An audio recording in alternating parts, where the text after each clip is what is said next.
Baik, izin memperkenalkan diri. Nama saya Lutfi Nabiha dengan NPM 1301190190230. Lalu saya akan mempraktikkan skill yang sudah diajarkan kemarin. Baik, selamat pagi. Perkenalkan, saya Lutna, mahasiswa kedokteran yang sedang berjaga di klinik pada pagi hari ini. Dengan ada siapa ya? Irfan. Baik, Anda jenis kelaminnya perempuan ya. Untuk tanggal lahirnya tanggal berapa ya? 3 Oktober 2001. Untuk nama temannya gimana ya? Ini. Baik, sekarang akan dilakukan pengukuran tinggi badan, di mana akan dilakukan 2 kali.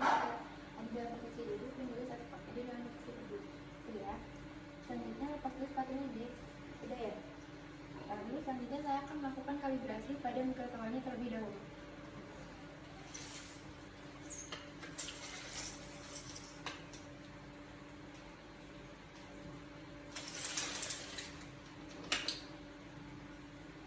Selanjutnya saya akan meminta anak tersebut untuk berdiri di bawah mikrotonalnya. Silakan ya. Baik, anak tersebut berdiri dengan cara bagian kepala, bagian bahu dan juga bagian bokongnya serta tumit menempel pada dinding belakangnya. Oke. Nah, selanjutnya bagian kedua lengan juga diletakkan di sebelah badannya, lalu bagian tumit menempel seperti itu. Kemudian saya juga akan memposisikan kepala dari anak tersebut pada posisi Frankfurt Plank dengan menggunakan penggaris segitiga.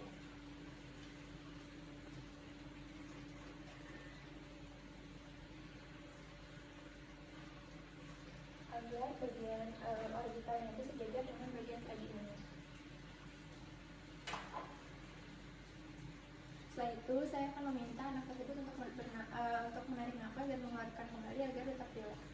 Tarik nafasnya dulu. Ini dikeluarkan kembali. Selanjutnya saya akan menarik mikrotonnya sampai di ujung kepala dari anak tersebut.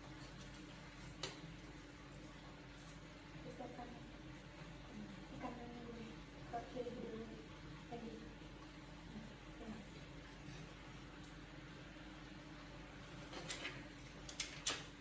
Kemudian saya membaca angka pengukuran hasilnya itu secara mata saya sejajar dengan hasilnya.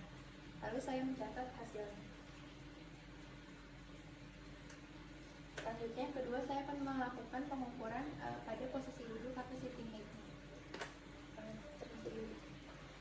Saya akan melakukan kalibrasinya terlebih dahulu dengan menggunakan kursi yang berukuran 60 cm atas standarnya itu segitu.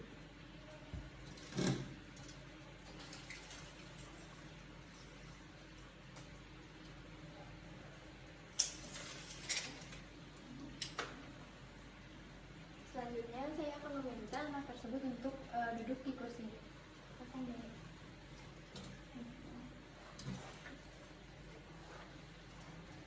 Kemudian saya memposisikan bagian kepala, thoracic spine dan juga bagian bokong agar menempel pada dinding di belakang.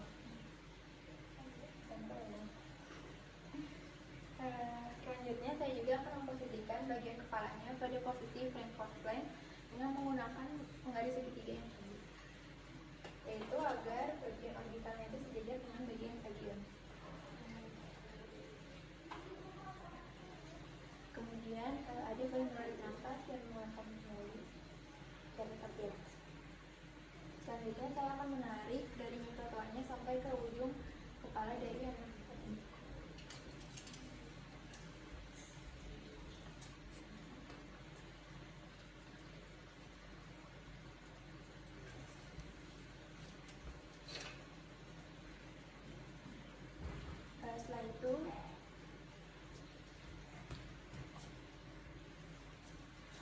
Setelah itu saya membaca hasilnya secara mata saya sejajar dengan hasil yang tadi ada di mikrotonalnya. Setelah itu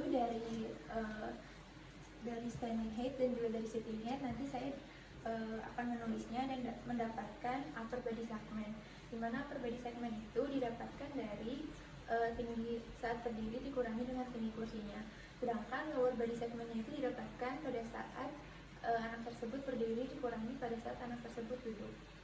Lalu nanti saya akan membuat perbandingan antara upper body segment dan juga lower body segmentnya dan memasukkan ke kurva sesuai dengan umur dan juga jenis kelamin dari pasien tersebut, sehingga nantinya saya akan menginformasikan hasilnya kepada keluarga dari pasien tersebut. Selanjutnya, saya akan memasukkan data yang sudah saya peroleh saat melakukan pengukuran tinggi badan pada anak tersebut, di mana ini merupakan grafik tinggi badan untuk perempuan usia 5 sampai dengan 19 tahun, di mana usianya itu adalah 18 tahun dengan tinggi badan itu adalah 154 cm, berarti di sekitar sini, dan dapat dikategorikan normal karena berada di antara 2 dan juga minus 2 di sebelah sini. Lalu yang kedua ada grafik seperti ini, dimana cara pengisiannya pertama ditulis dulu nama anaknya, lalu tanggal pemeriksaan dan juga usianya itu 18 tahun. Lalu di sini cari titik potongnya yaitu 18 tahun dengan tinggi 154 cm, berarti di sini masih dapat dikategorikan normal karena berada di atas persentil 5. Sedangkan kalau berada di bawah persentil 5 dapat dikatakan kurang optimal. Lalu yang terakhir itu ada grafik perbandingan antara upper dan to lower segment ratio, di mana upper segment ratio itu didapatkan dari pengurangan antara tinggi badan dengan tinggi kursinya, sedangkan lower segment ratio itu didapatkan dari tinggi badan dikurangi dengan tinggi anak tersebut saat sedang duduk. Lalu setelah saya menghitung dan didapatkan bahwa usia pasien itu ada 18. Sebelumnya ini terdapat 2 garis, di mana garis lurus yang tidak putus-putus ini adalah untuk pria dan garis yang putus-putus ini adalah untuk wanita. Dan usia pasien ini 18 tahun. Dan setelah saya menghitung itu, pasien berada di rasio 1,3, berarti di sekitar sini. Dan rasionya itu dapat dikatakan kurang optimal.